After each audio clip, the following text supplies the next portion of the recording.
I'm like, wow, it's going to take me twice the amount of work for half the amount of money. You're like the fifth person that's asking Well, no, because what is going on? It's not like it's immediately a well-paying job. It's not. You have to kind of show your loyalty too. Obviously, several Avengers weren't happy about their contracts with Disney for long. However, no one would have expected Paramount to steal the entire crew with amazing offers. We took a deep dive into the new deals, and you will not believe how mouthwatering the figures are.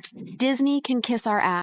Those 5 words didn't come from a Twitter troll or some fired intern trying to go viral. No, they came directly from behind the scenes of Hollywood's biggest franchise collapse in years. A-list actors, once contractually locked behind Disney's billion-dollar fortress, have started tearing it down brick by brick. And at the center of this explosion, the Avengers themselves. But the craziest part? This wasn't supposed to happen. In fact, it was all going according to plan, until the people Disney thought they owned forever stood up and said, "We're done being your puppets. And trust us, you haven't even heard the worst of it yet." Because the most shocking part of this story, it wasn't even the walkouts, the legal threats, or the shady contracts. It was what they said on the way out. Just a few months ago, rumors began swirling that Jeremy Renner, the man behind Hawkeye, had been approached for another Marvel spin-off under Disney+. But instead of celebrating a new paycheck, he gave them the middle finger, literally. They asked me to do a season 2, and they offered me half the money. Why? Did you think I'm only half the Jeremy because I got ran over? Maybe that's why you want to pay me half of what I made on the first season?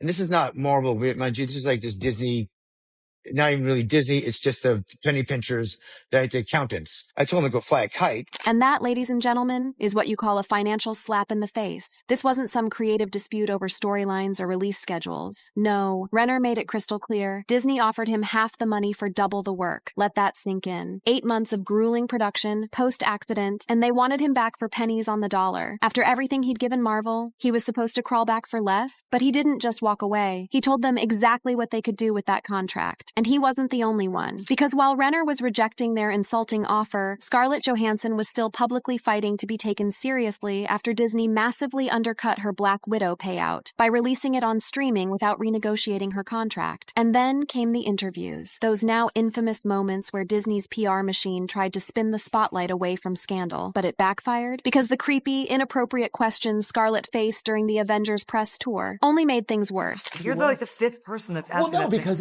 what is going on?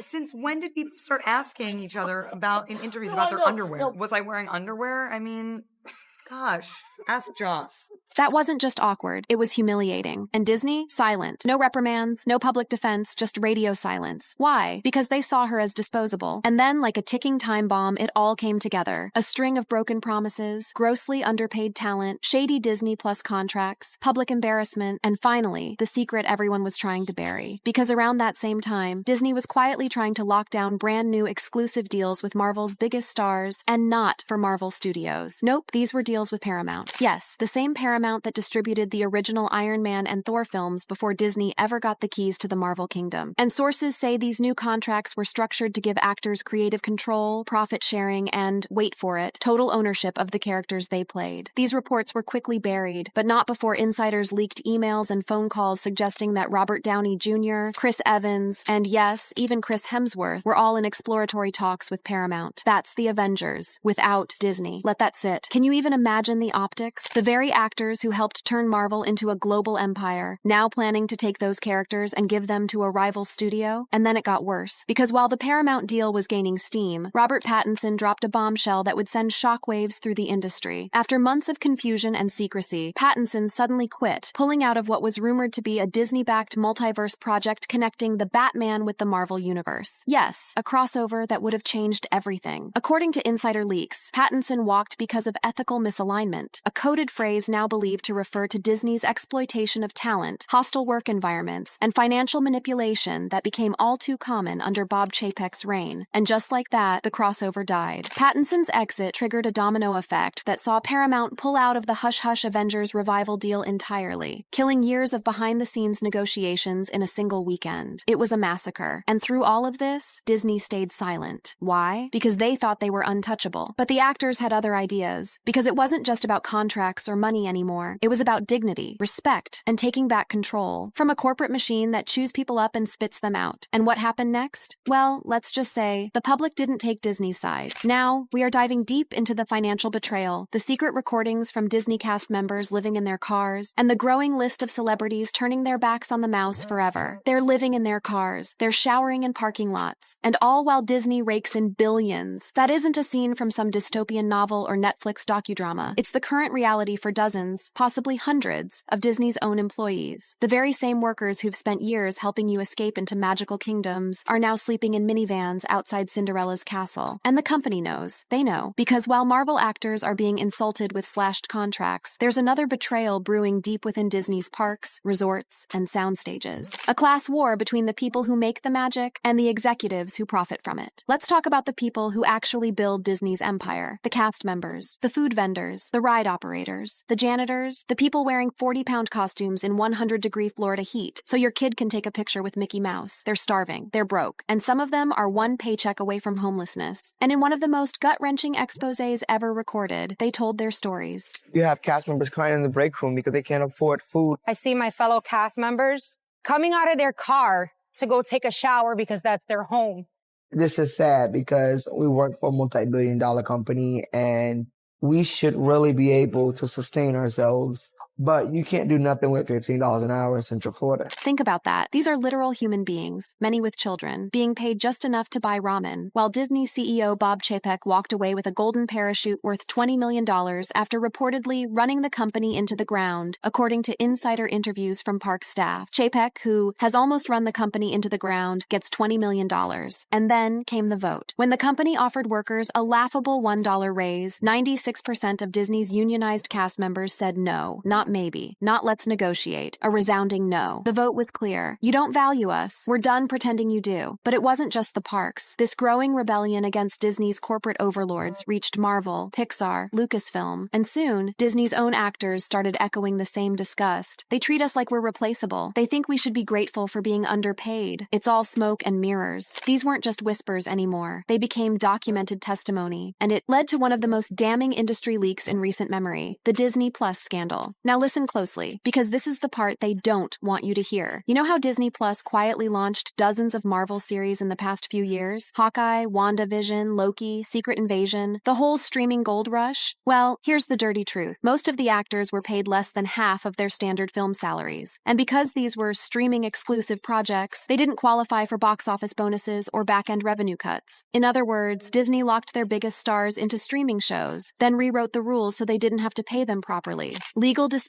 surrounding Scarlett Johansson's lawsuit against Disney over this exact tactic set off a chain reaction. Chris Hemsworth, Elizabeth Olsen, Paul Bettany, they all reportedly renegotiated their deals or pulled out entirely from future Disney Plus projects. Why? Because they realized they'd been duped. The mouse is stealing from its own. That's how one anonymous insider reportedly described it to The Hollywood Reporter. And the press began circling like vultures. But let's go back to those Jeremy Renner clips, because he wasn't finished. Renner, who barely survived a near-fatal snowplow accident, was allegedly approached with a Disney Plus deal offering less money than before his accident, even though he now needed more physical therapy and production accommodations than ever. His response? Because you think I'm only half the Jeremy because I got ran over? And this is not Marvel, mind you. This is like this Disney, not even really Disney. It's just the penny pinchers, the accountants. I told him to go fly a kite. This is not Marvel, he says. It's just the penny pinchers. Let's be clear. He's separating the art from the corporation. Because Marvel, the creative powerhouse that built a decade of cinematic wonder, is now shackled to a company that sees human beings as spreadsheets. And here's where it gets absolutely surreal. While Disney executives were busy defunding creative budgets and denying basic pay increases to staff and stars alike, they were spending millions on corporate retreats, marketing fluff, and internal spyware used to monitor employee emails during the Hollywood strikes. Yes, you heard that right. Leaked reports revealed that during the 2023 WGA and SAG-AFTRA strikes, Disney reportedly utilized software to track dissent among its own employees, flagging sentiment risk and discouraging solidarity with striking unions. Translation? If you were caught sympathizing with striking writers or actors, Disney knew, and they remembered. This is surveillance. Capitalism, dressed in Mickey ears. And as the internal firestorm intensified, so did the noise from former stars. Because right around this time, Robert Downey Jr. made a series of cryptic comments in interviews, comments that fans and analysts now believe were thinly veiled critiques of Disney. In one interview with a UK press outlet, he said, "You start realizing you've been a puppet for the machine." He didn't name names, but he didn't have to. The machine, it's Disney. And the puppets, they were the very actors who made Disney billions and got scraps in return. And then came the tipping point. Robert Pattinson walked away. That one move, just one contract withdrawal, sparked a cascade of pulled deals, legal freezes, and shelving of multiple crossover projects between Marvel and DC, including the now confirmed cancellation of the Paramount Avengers revival. Sources say that the entire deal depended on Pattinson agreeing to star in the opening multiverse film alongside a restructured Avengers cast. His exit wasn't just personal, it was fatal. And just like that, Disney lost the last hope it had of resetting its broken cinematic universe. We'll talk more in part 3 about exactly why Pattinson left, and what new deal he's now exploring that could resurrect the industry in a way Disney never saw coming. But before we wrap this section, let's revisit those cast members, our true unsung heroes, the ones not earning 8 figures or headlining press junkets. Our rent alone has gone up over 30%. I'm going to end up homeless like a lot of other cast members. You hear people eating at the vending machine more. We should really be able to sustain ourselves, but you can't do nothing with $15 an hour in Central Florida. These are the voices Disney won't amplify because they don't sell tickets. They don't trend on Twitter, but they're the soul of the brand, and they're leaving in droves. What's replacing them? More automation, more outsourcing, and a shiny PR campaign about the magic of dreams. But behind the curtain, the magic is dead, and that's why the stars, the workers, and yes, the fans are fighting back. Now we are going to expose the biggest twist yet. The former Disney stars now working to build an entire new studio system, one that's creator-led, fan-powered, and ready to bring the empire crumbling down. We're naming names, we're revealing secret projects, and we're showing you how the mouse lost his kingdom. Don't blink. The mouse has been cornered. Not by fairy tale villains or some cartoonish Thanos, but by its own greed, its own arrogance, and now, by the very heroes it helped create. Welcome to the final chapter of Disney's unraveling, and what may very well be the beginning of a revolution in Hollywood. Let's begin with the thing Disney thought would never happen. The stars started building their own studio. We're not talking about vague development deals or a few side projects. We're talking about a full-on, creator-led exodus, where actors, writers, and directors are forming independent production companies to sidestep the Hollywood middlemen entirely.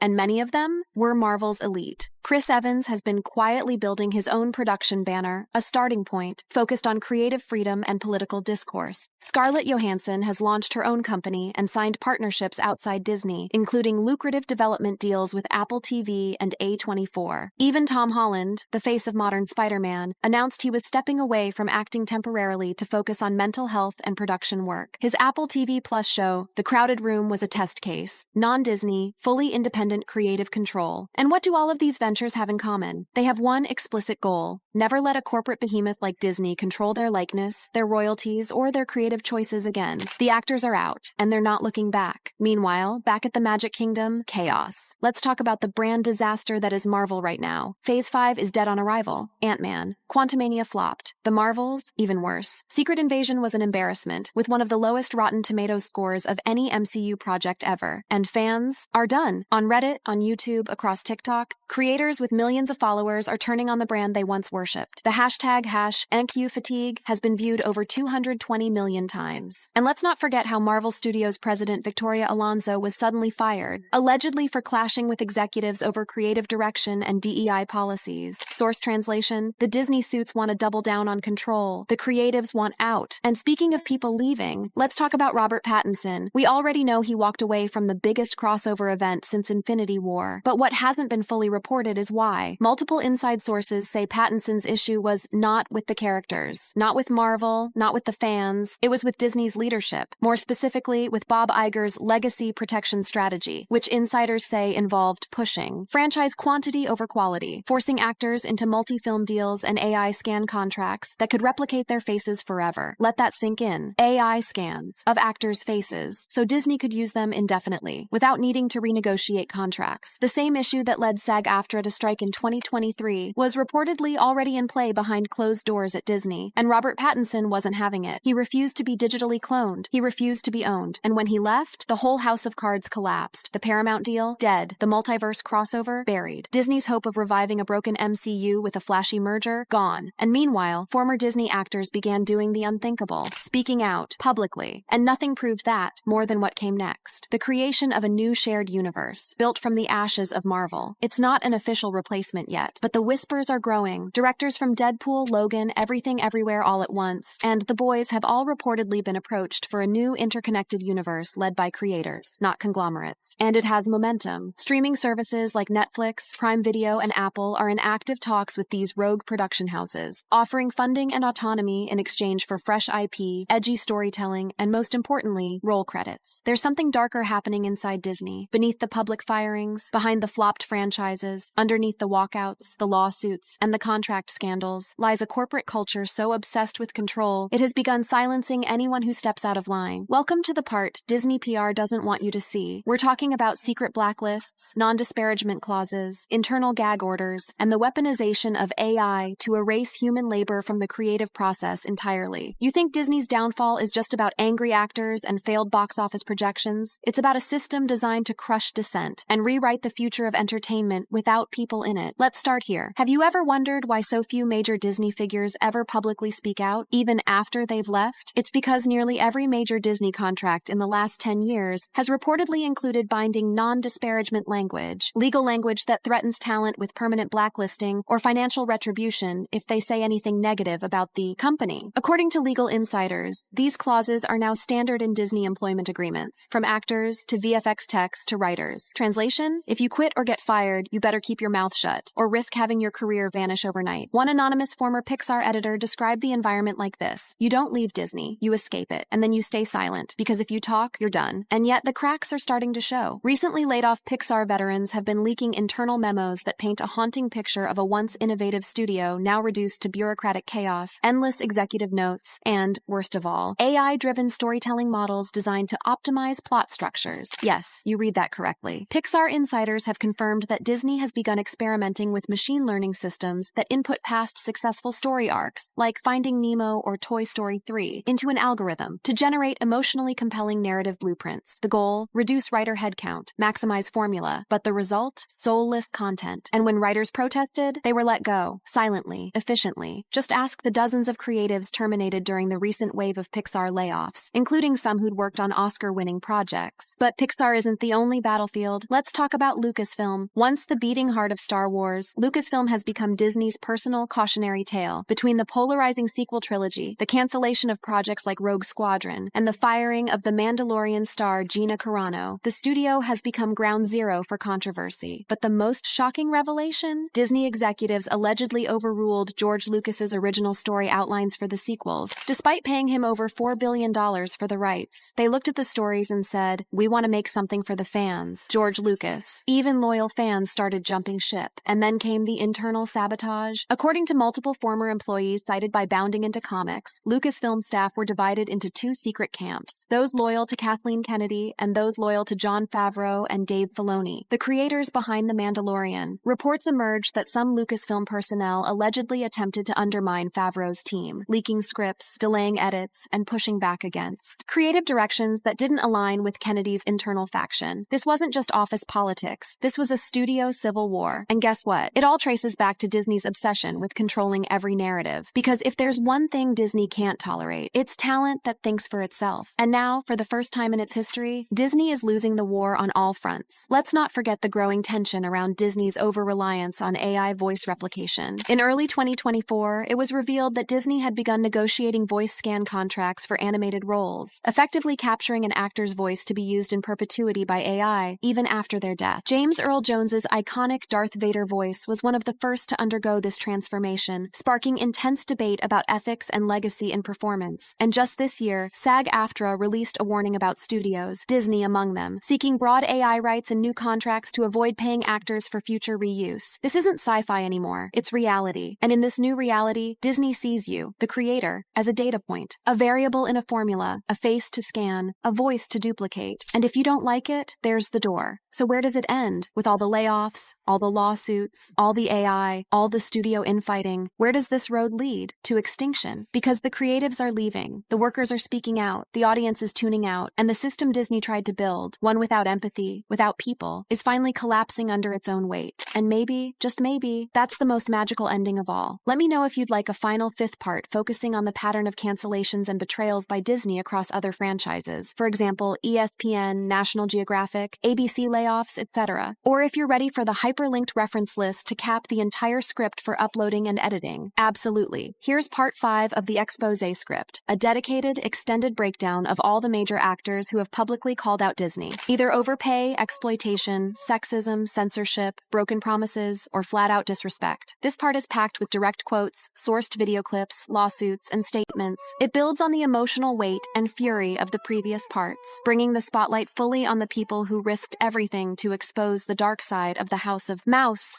When the richest studio in Hollywood begins losing its stars. Because in the history of Disney, we've seen magic, we've seen masterpieces, but what we're seeing now is mutiny, and it's not anonymous anymore. They're not hiding behind lawyers. They're not burying their grievances in vague, creative differences. They're naming names. These are the actors who built the empire, and now they're the ones lighting the torches, exposing what they say is a culture of manipulation, exploitation, and corporate gaslighting. In 2021, Scarlett Johansson, one of the highest-paid women in Hollywood, filed a lawsuit against Disney for breaching her contract when they released Black Widow on Disney, plus the same day it hit theaters. She was promised a theatrical exclusive window because her earnings were tied to box office performance. By launching it on streaming, Disney cut her back-end pay dramatically. And their response? They publicly shamed her, calling her lawsuit callous during the pandemic, as if she were greedy for wanting what she was contractually owed. Disney says Scarlett Johansson's lawsuit has no merit and is callous. Eventually, Disney settled, quietly, but the damage was done. Scarlett became the first Marvel lead to publicly sue the mouse, and she wasn't alone for long. They asked me to do a season 2, and they offered me half the money. I'm like, wow, it's going to take me twice the amount of work for half the amount of money. And so 8 months of my time, essentially, and to do it for half the amount. I'm like, I'm sorry. Why? Did you think I'm only half the Jeremy because I got ran over?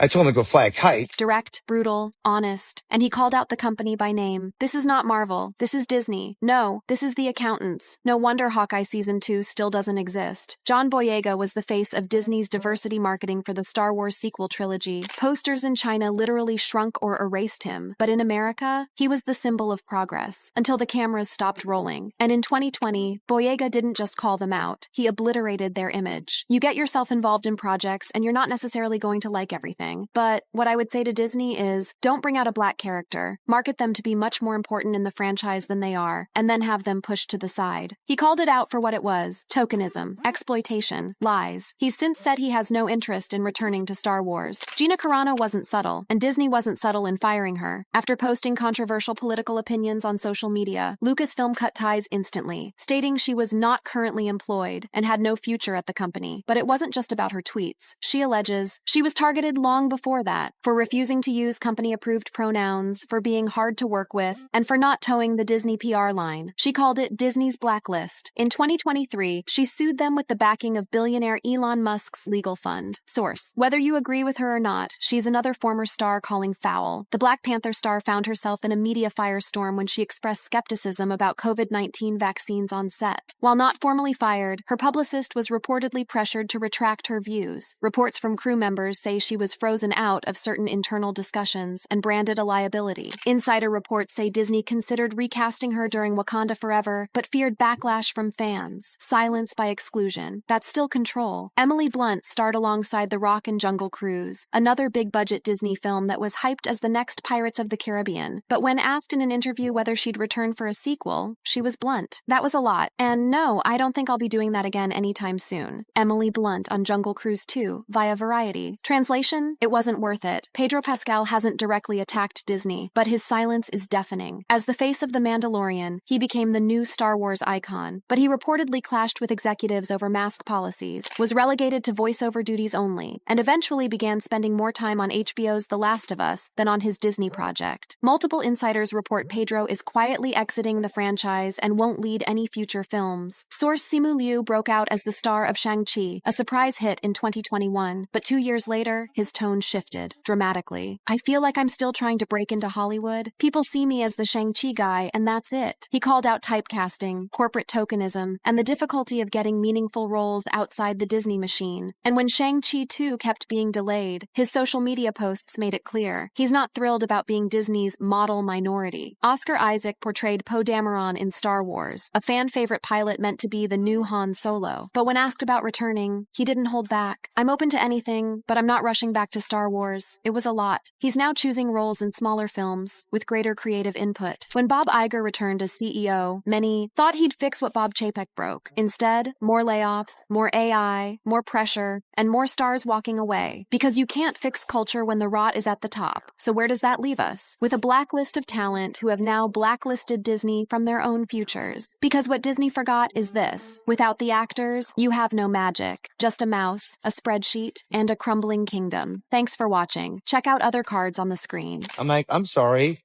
Why? Did you think I'm only half the Jeremy because I got ran over? Jeremy Renner isn't just frustrated. He's calling out Disney, and he's not the only one. Behind the scenes, Marvel stars have been clashing with the studio, and the pressure is finally starting to show. Now, all eyes are on CEO Bob Iger, as the company faces growing backlash from its biggest names. From lawsuits to quiet rebellion, something's not right at the top, and Iger's job is at stake. In this video, I will be pulling back the curtains on what's really going on with Disney's leadership and its biggest stars. The Jeremy Renner controversy that started it all. At the center of this storm about the Disney CEO getting fired is none other than Jeremy Renner, the actor who's wielded Hawkeye's bow and arrow since his brief cameo in 2011's Thor. But before we get into the nitty-gritty of the current controversy, let's rewind the clock to understand the full context of Renner's complicated relationship with Disney and the Marvel Cinematic Universe. Renner's journey as Clint Barton hasn't always been smooth sailing. Back in 2016, during a Quanda session in London, he publicly revealed something rather shocking. During the filming of 2012's The Avengers, he was actually lobbying for his character to be killed off. Feeling frustrated with Hawkeye's limited role, especially after being hypnotized by Loki early in the film, Renner was genuinely dissatisfied and frustrated with how his character was being utilized. The actor revealed that his frustration manifested in some pretty dramatic on-set behavior. He reportedly would fake heart attacks during filming, telling director Joss Whedon, "If you just want to kick me out of this movie, Daddy's going to be having a heart attack." It seemed like Renner was genuinely contemplating an exit from the franchise before it had truly begun for his character. Fast forward to 2015, and Renner found himself embroiled in another controversy during the press tour for Avengers Age of Ultron. When asked about fans shipping Black Widow with different Avengers, Renner called Scarlett Johansson's character a slut, and his co-star Chris Evans added that she was a complete whore.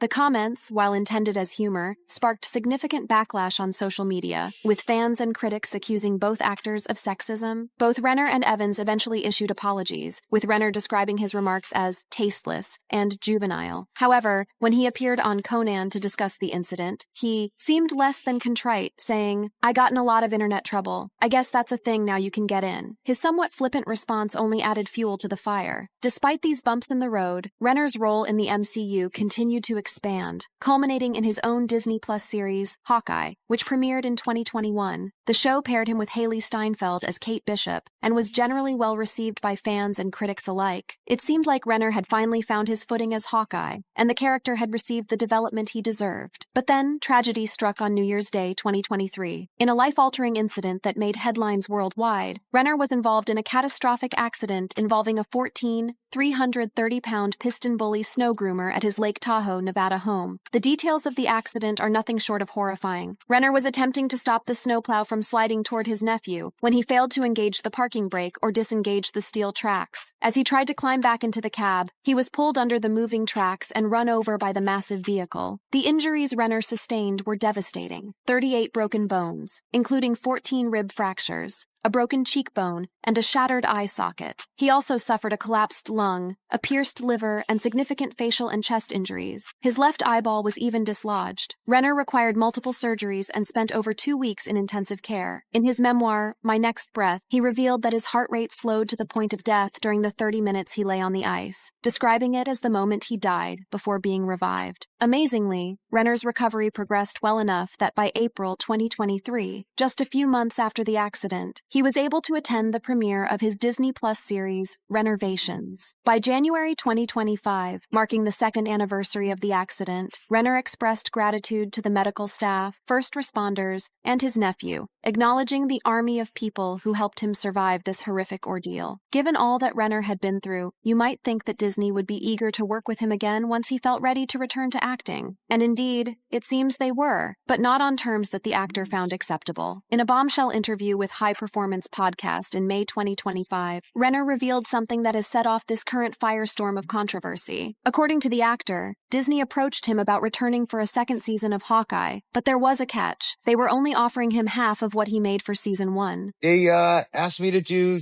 a season 2, and they offered me half the money. I'm like, wow, it's going to take me twice the amount of work for half the amount of money.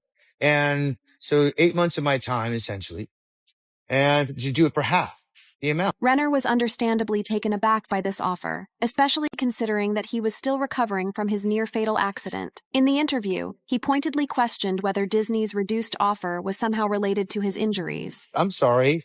Why? Did you think I'm only half the Jeremy because I got ran over? The actor made it clear that he wasn't seeking an increase in pay. He simply expected to be compensated at the same rate as before. And we didn't see eye to eye on that. And sadly, and I still love the character. I still love to do it.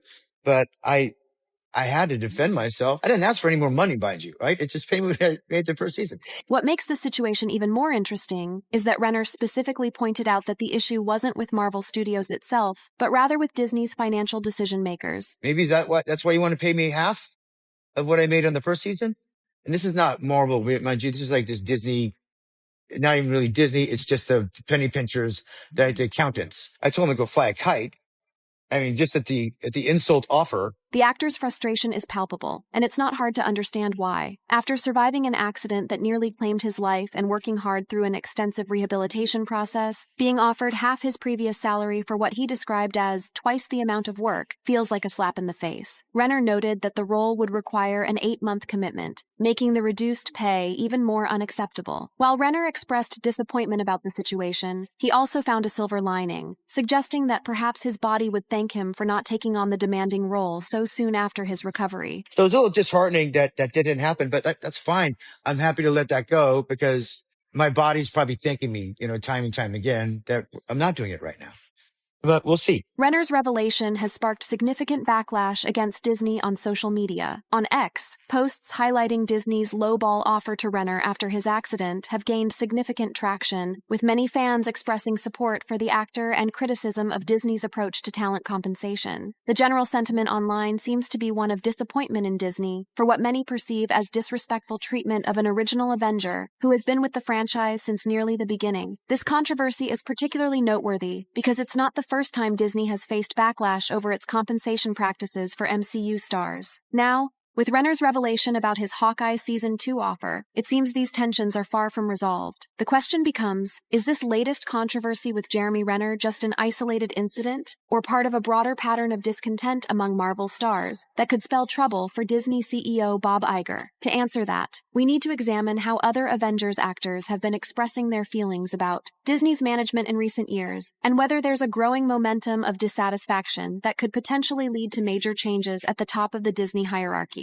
As of May 2025, there has been no official confirmation from Disney or Marvel Studios regarding a second season. However, some reports and industry insiders have speculated that filming might begin in fall 2025, with a potential release in late 2026 or early 2027. But these claims lack official corroboration. Renner's public statements indicate that he is not currently involved in the project, and his rejection of the initial offer suggests that any future season would require renegotiation. Some reports have speculated that Haley Steinfeld could return as Kate Bishop, potentially leading the series without Renner, but without an official statement from Disney, the project's status remains uncertain. What is clear, however, is that Renner's story has struck a chord with fans and industry insiders alike, raising questions about how Disney values its talent, particularly those who have been integral to building the MCU into the global phenomenon it is today. Bob Iger's fall from grace, how Disney's CEO lost the public's trust. when Bob Iger returned as Disney's CEO in November 2022, following the abrupt dismissal of his successor, Bob Chapek. The public response was overwhelmingly positive. Chapek's tenure had been marred by PR backlashes, a political battle with Florida Governor Ron DeSantis over the Don't Say Gay bill, and unpopular operational changes like Disney Genie Plus and the park reservation systems. Social media platforms erupted with relief and celebration at the news of Iger's return, with thousands of posts and memes expressing joy at the leadership change. One ex-user referenced Chapek's infamous remark about adults not wanting animated movies, while another shared videos of Disney adults reacting positively to the news. Some even compared Iger to Thanos in a positive way, referencing the impact of his Marvel acquisition. The initial sentiment was clear. Iger's return was viewed as a return to stability and excellence after what many perceived as a chaotic period under Chapek. After all, Iger's previous 15-year tenure as CEO had been marked by significant acquisitions, including Lucasfilm, Pixar, and Marvel Studios, moves that transformed Disney into an entertainment powerhouse. Many fans saw this era as a golden age for the company and had high hopes that Iger's return would signal a similar period of prosperity and innovation. However, this honeymoon period didn't last long. By mid-2023, fan sentiment toward Iger had begun to sour dramatically. One of the major turning points came during the Writers Guild of America, WGA, and Screen Actors Guild, American Federation of Television and Radio Artists, SAG-AFTRA, strikes, which paralyzed much of Hollywood in 2023. Iger's comments about the strikes were widely perceived as tone-deaf and elitist. He described the writers' and actors' demands as not realistic and labeled the strikes as disruptive, remarks that sparked significant backlash, especially given his own substantial compensation. According to Wikipedia, Iger's annual salary was approximately $27 million, a stark contrast to the average writer's salary of around $65,000 per year. On social media, fans expressed their anger, with many showing sympathy for the striking writers and actors while criticizing Iger's enormous pay disparity. On Reddit, particularly in the R Out of the Loop thread titled, "What's the deal with people suddenly hating Bob Iger recently?" users shared their frustration with Iger's stance. One ex-user posted a particularly damning comparison, highlighting the difference between Disney's actions against strikers and Universal's approach, further fueling the growing discontent with Iger's leadership. But the strikes were just one factor in Iger's declining popularity. His financial decisions have also drawn significant criticism. Fans on forums like Disboards noted Iger's role in leaving Disney with substantial debt, primarily from investments in the Disney Plus streaming platform. There was also considerable backlash when news broke that Disney, under Iger's leadership, was looking to sell off assets like ABC, FX, and Freeform. Adding to the image problem was the revelation that during the COVID-19 pandemic, Iger had forfeited his $3 million chairman salary, but kept his $46 million CEO compensation, a move many saw as disingenuous at best. These decisions contributed to a growing perception that Iger prioritized profits over people, with comments on Reddit going so far as to label him a scumbag CEO. The issues didn't stop there. Despite Iger's return, many fans felt that Disney's theme parks and content quality hadn't improved as hoped. A Los Angeles Times article noted ongoing fan fury over theme park price hikes and other challenges that continued under Iger's second tenure. The failure of high-profile projects like the Star Wars Hotel, mentioned in an Inside the Magic article, only added to the growing frustration. By late 2023, online forums reflected a mix of disappointment and calls for change. A Disboards post linked to a Business Insider article highlighting low staff morale, layoffs of 7,000 people, and cost cuts of $5.5 billion, all of which likely influenced fan sentiment. Comments on the forum included hopes for a turnaround, but also uncertainty, with one fan stating, "Disney needs to decide if it wants to be a social activist or a profitable company," reflecting the polarization in views about the company's direction. But perhaps most troubling for Iger has been Disney's handling of its live-action Snow White remake, which was released on March 21, 2025. The film, which cost over $270 million to produce, has been a focal point of controversy on multiple fronts, from casting decisions to story changes and the political views of its stars. The casting controversy began in June 2021, when Rachel Zegler, a Latina actress, was cast as Snow White. This decision led to racist backlash from some critics who argued she didn't fit the traditional image of the character, described as having skin as white as snow. Zegler defended her casting, emphasizing the importance of representation, but the debate continued to simmer. In 2023, she even pleaded on X to avoid being tagged in discourse about the role. Then there was the issue of how the film would portray the Seven Dwarfs. In January 2022, Peter Dinklage criticized the remake for its portrayal of dwarfs, calling it backwards. Despite the progressive casting of Zegler, Disney responded by saying they would consult with the dwarfism community to avoid stereotypes, but this led to further complications. Dylan Postal criticized Dinklage for potentially taking jobs away from actors with dwarfism. And in February 2025, Disney revealed that only Martin Kleba, an actor with dwarfism, would be among the 7 CGI dwarfs. This decision was criticized by Ali Chapman for excluding other little people. The controversies continued with Zegler's comments about the original 1937 film. In September 2022, she called the original Snow White outdated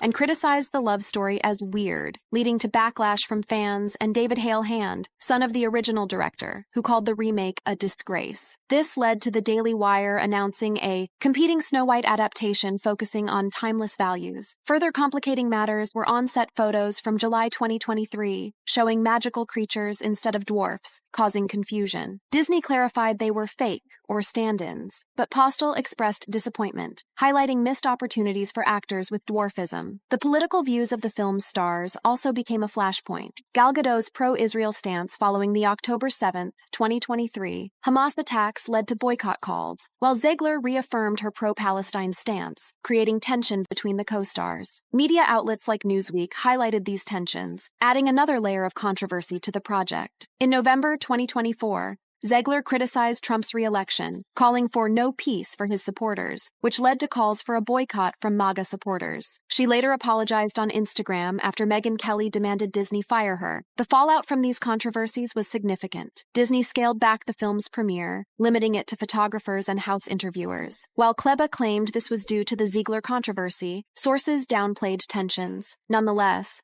the film opened to mixed reviews and underwhelming box office projections of $45 million to $55 million, lagging behind other Disney remakes. There's also been a major legal controversy that has tarnished Disney's image under Iger's leadership. In October 2023, a patron at Walt Disney World Resort died from a severe allergic reaction after eating at a restaurant on the property, leading to a wrongful death lawsuit filed in February 2024 by her husband, alleging negligence. The incident involved Dr. Kanokporn Tangswan, who had severe dairy and nut allergies, and allegedly chose the restaurant due to assurances it could accommodate her needs. Disney initially sought to dismiss the case by invoking arbitration clauses from the husband's 2019 Disney Plus free trial agreement, arguing it extended to all disputes with Disney affiliates. This move was widely criticized as surreal. Following the backlash, Disney reversed course in August 2024, with Josh D'Amaro stating, "At Disney, we strive to put humanity above all other considerations," and agreed to waive arbitration. The case is now set for court, with a hearing initially scheduled for October 2, 2024,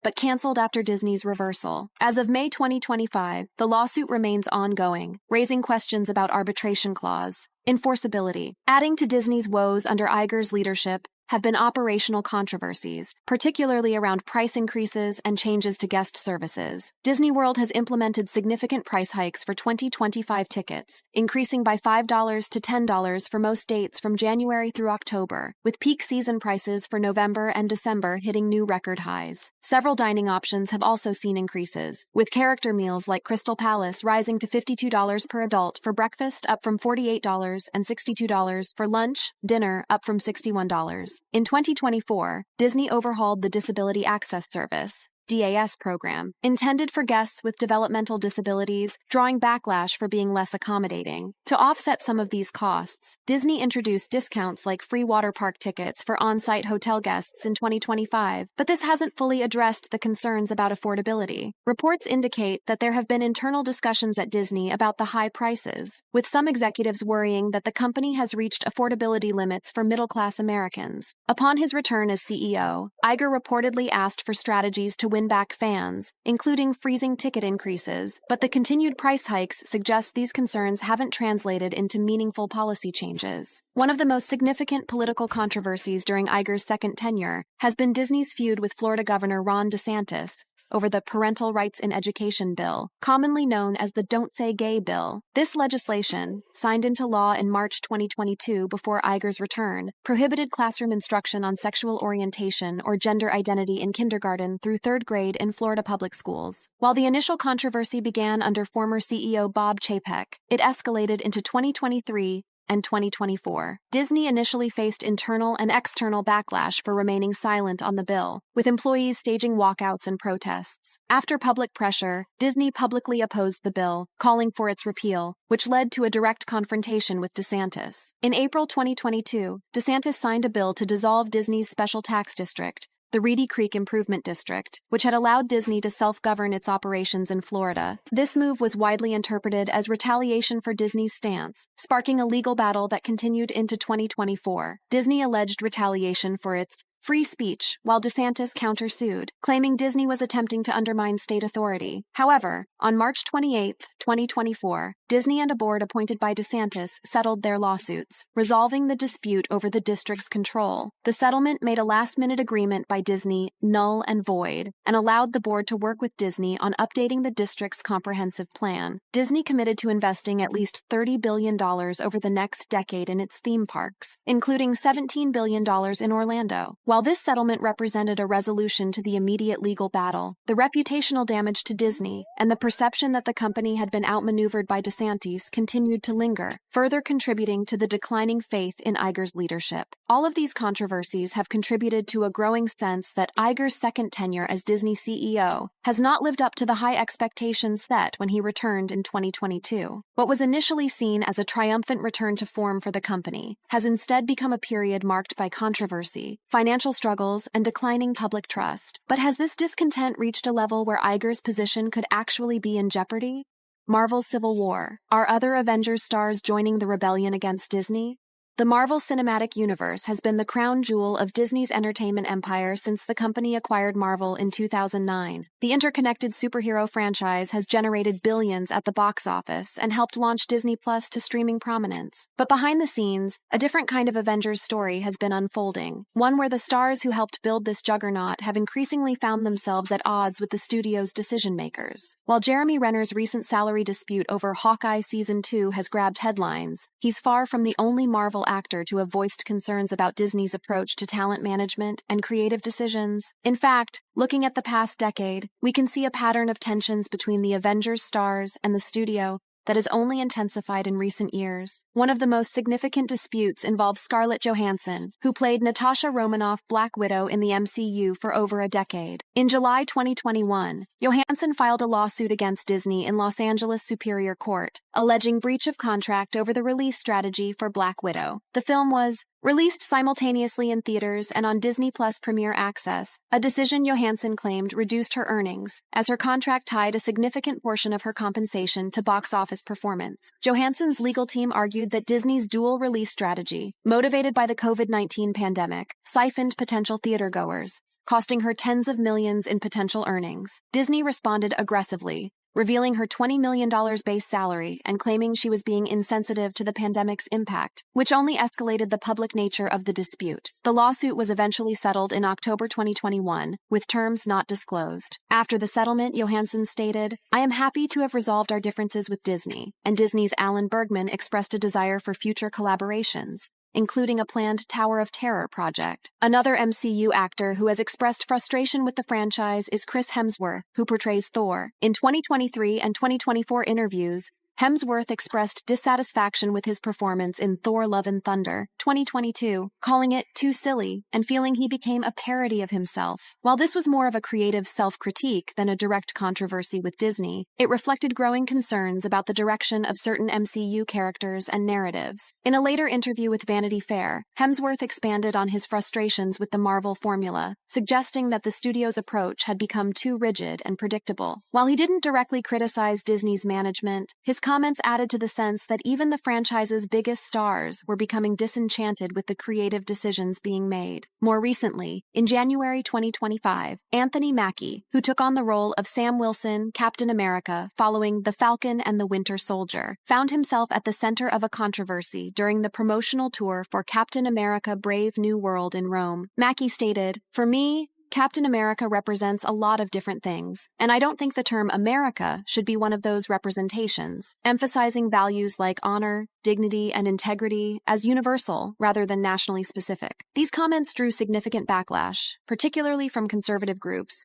who interpreted them as unpatriotic. Social media saw calls for a boycott, with some labeling the film woke garbage. Facing the backlash, Mackie, clarified his stance on Instagram stories, stating, "Let me be clear about this. I'm a proud American, and taking on the shield of a hero like Cap is the honor of a lifetime. I have the utmost respect for those who serve and have served our country. Cap has universal characteristics that people all over the world can relate to." The film's director, Julius Ona, also defended Mackie, telling Variety that the comments were misinterpreted, emphasizing themes of community and empathy in the film, aligning with Mackie's portrayal of Sam Wilson. But perhaps one of the most telling examples of the complicated relationship between Marvel actors and Disney can be found by looking back at Mark Ruffalo, who plays Bruce Banner, Hulk. Unlike many of his fellow Avengers, Ruffalo has never received a solo Hulk film, despite being a fan favorite. This isn't due to lack of interest from the actor or audiences, but rather because of complex licensing issues between Marvel Studios and Universal Pictures. As reported by Hindustan Times, Universal Pictures still holds the distribution rights to any standalone Hulk films, which has prevented Disney from producing a Ruffalo-led Hulk movie. While this situation predates Iger's current tenure, it represents another instance where business decisions have impacted the creative and professional opportunities for Marvel stars, contributing to a sense that the actor's interests aren't always prioritized. Looking at these examples collectively, a pattern emerges. Marvel's stars have repeatedly found themselves at odds with Disney's business practices, creative decisions, and public relations strategies. While not every actor has directly criticized Bob Iger or called for his removal, the accumulation of these incidents creates an environment where talent feels undervalued or constrained. Precisely the sentiment that Jeremy Renner expressed in his recent interview about the Hawkeye salary dispute. But is there any evidence that these various controversies could actually lead to Iger's removal as CEO? When Iger returned as CEO in November 2022, it was initially described as a temporary arrangement, with the intention of finding a permanent successor within 2 years. However, in July 2023,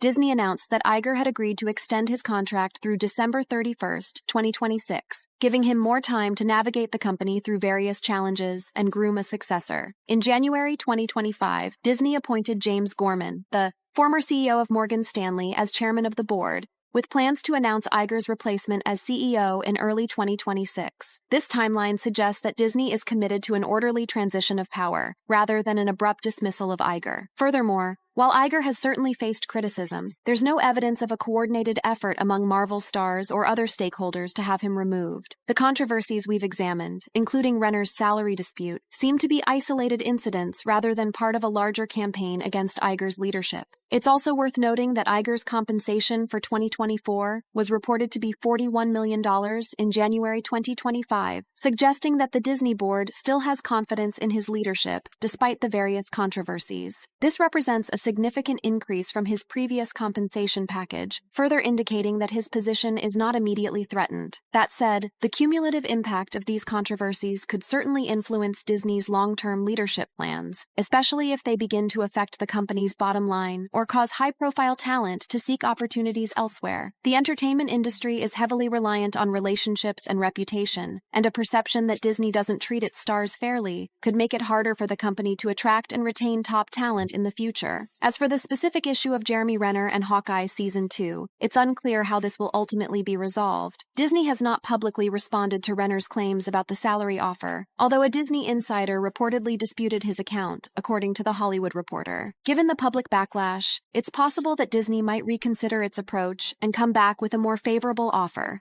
especially if they believe Hawkeye Season 2 has significant commercial potential. But for now, all of this remains speculative. While the controversies we've examined certainly paint a picture of growing discontent with Disney's leadership under Iger, there's no concrete evidence that his position is in imminent danger, or that a coordinated rebellion of Marvel stars is underway. Thank you for watching. If you enjoyed watching this video, click on one of the boxes playing on your screen to watch more similar content.